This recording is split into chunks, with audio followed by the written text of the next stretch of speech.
গত মাসে ইসরায়েলের টানা 12 দিনের হামলার পর অনেকে ভেবেছিল ইরান হয়তো পিছু হটবে বা ভয়ে থমকে যাবে, কিন্তু তা হয়নি।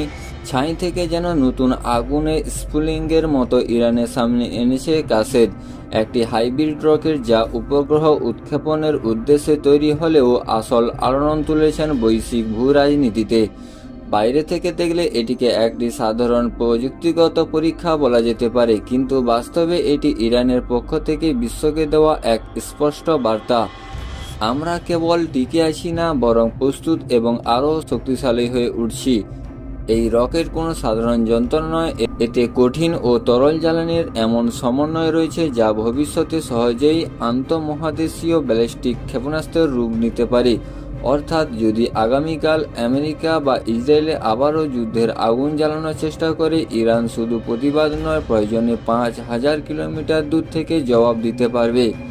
বিষয়টি কেবল আমাদের দাবি নয়। ওয়াশিংটন ভিত্তিক institute for the study of war নিজেই এক প্রতিবেদনে জানিয়েছেন, কাসেদের মতো হাইব্রিড স্পেস লঞ্চ ভেহিকলকে আইসিবিএম এর রূপান্তরিত করা মূলত কেবল ইচ্ছার বিষয়, প্রযুক্তি নয়।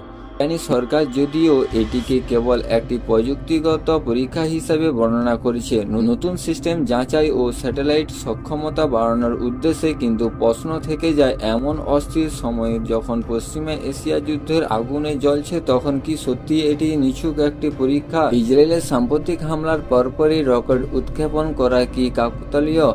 বাস্তবতা হলো, যখন কোনো উন্নয়নশীল দেশ নিজস্ব প্রযুক্তিতে ব্যালিস্টিক মিসাইলের মতো শক্তিশালী ব্যবস্থা তৈরি করে, তখন পশ্চিমা অস্বস্তি বেড়ে যায়। আর যদি সেই দেশ হয় ইরান, যে না আমেরিকার দাস না ইসরায়েলের মিত্র, তাহলে তাদের সেই অস্বস্তি চরমে পৌঁছে।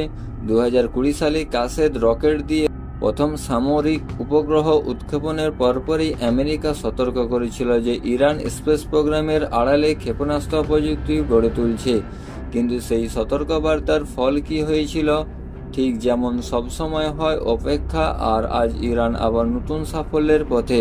2025 সালে ইরান আবারও প্রস্তুত, তবে এবার উপগ্রহ উৎক্ষেপণ করেনি, বরং দেখিয়েছে যে তারা প্রযুক্তিগতভাবে আরও শক্তিশালী হয়েছে। এর মাধ্যমে তেহরান প্রমাণ করল তারা এখন কেবল উৎক্ষেপণের জন্য নয়, যে কোনো সময় স্বয়ং সম্পূর্ণভাবে মহাকাশ অভিযান চালানোর সামর্থ্য রাখে। এর পরবর্তী ধাপ কি হতে পারে সেটি জানিয়ে আমেরিকা এত বছর ধরে শঙ্কিত উচ্চমানের দীর্ঘ পাল্লার নিখুঁত ইন্টারকন্টিনেন্টাল মিসাইল তৈরি। প্রযুক্তির দিক থেকে কাসেদ একটি 3 পর্যায় বিশিষ্ট রকেট। প্রথম ধাপে তরল জ্বালানি, যা গদর মিসাইলের প্রযুক্তি থেকে এসেছে, আর দ্বিতীয় ও তৃতীয় ধাপে কঠিন জ্বালানি, সালমান মোটরের ভিত্তিতে তৈরি। এই হাইব্রিড গঠনই ইরানকে দিয়েছে সেই কৌশলগত সুবিধা যা এতদিন শুধু শক্তিধর রাষ্ট্রগুলির দখলে ছিল। তাই এই উৎক্ষেপণ শুধু একটি পরীক্ষা নয়, এটি এক ঘোষণা, বিশেষত তাদের জন্য যারা এতদিন ইরানকে দুর্বল ভাবত। এই সেই ইরান যে নিষেধাজ্ঞার মধ্যেও ইউরেনিয়াম সমৃদ্ধ করছে, বারুদের গন্ধের মাঝেও তারার দিকে তাকিয়ে আছে, আর নিজের ভবিষ্যৎ নিজেই লিখছে। ডোনাল্ড ট্রাম্প ইতিমধ্যে সোশ্যাল মিডিয়ায় হুমকি দিয়েছেন প্রয়োজনে আবারও ইরানের পারমাণবিক স্থাপনগুলোতে হামলা চালাবে। কিন্তু এবার তার মনে রাখা উচিত, এটি আর 2005 বা 2010 সালের ইরান নয়। এটি এমন এক ইরান যার দৃষ্টি এখন শুধু ভূখণ্ড রক্ষার নয়, মহাকাশের শূন্যতাকেও জয় করার দিক। এখন প্রশ্ন, এই উৎক্ষেপণ কি নতুন করে পারমাণবিক আলোচনার সমীকরণ বদলে দেবে?